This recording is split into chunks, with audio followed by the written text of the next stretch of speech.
In reality, the sensitive coexistence between Israelis and Palestinians is an island of the stability which is not dependent on politics. And therefore it has great significance for any future peace agreement. A fifth of the Palestinian workforce around Judea and Samaria is employed in Israeli factories and businesses, and over 20% of them are employed in Judea and Samaria. Around Judea and Samaria, there are 14 industrial areas with 800 factories and Israeli businesses which employ 22,000 Palestinians. According to the Palestinian Central Bureau of Statistics, these workers' wages are twice to 3 times the average wage amongst the Palestinian workers. They also enjoy other wage benefits. If you take into consideration the family social structure of the Palestinians, these workers provide a living for about 100,000 Palestinians. The labelling law is a real accurate threat, not only to the factories and businesses in Judea and Samaria, but mainly for tens of thousands of Palestinian workers and their families, and this threat is already taking place. In the Barkan industrial area, located beyond the 1967 Green Line, Jews and Palestinians have worked together for years in incredible coexistence. Shamir Salads, which has been operating in this location for 30 years, employs around 100 Palestinians. Now the factory owner is afraid that he will have to fire Palestinian workers because the export will decrease following the EU labelling decision.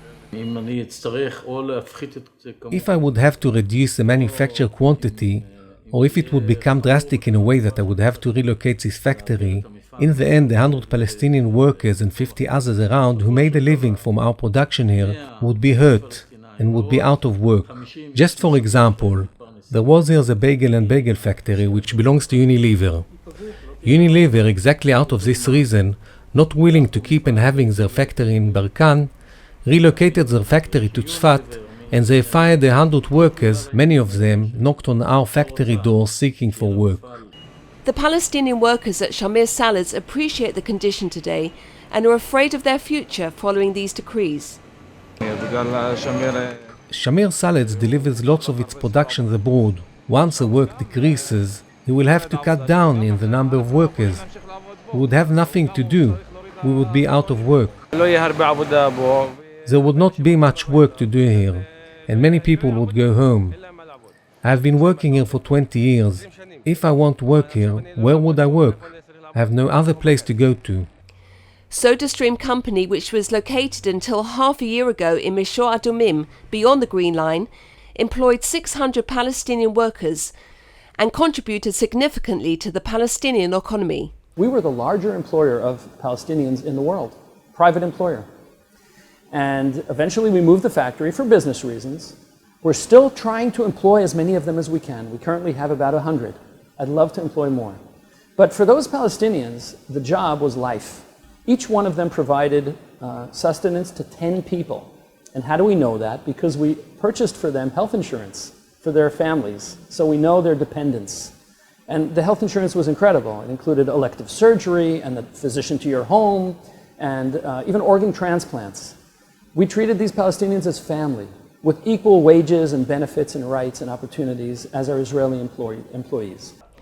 For many years, SodaStream CEO Daniel Birnbaum was one of the main manufacturers who struggled against the products being labelled.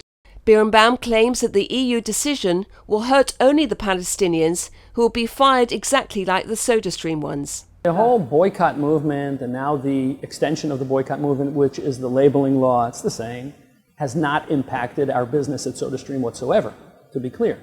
But it has impacted the livelihoods of hundreds of Palestinians who are now unemployed. And there will be more Palestinians unemployed as a consequence of this labeling law.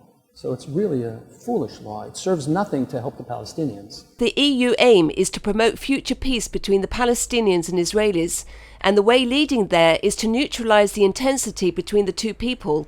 The right approach would be to strengthen the connection between them rather than to separate them. All people should embrace the concept of coexistence. We should be optimistic.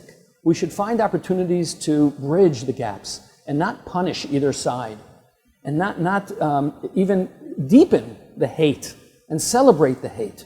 And that's what the labeling does. It celebrates and deepens and creates a rift. Not good.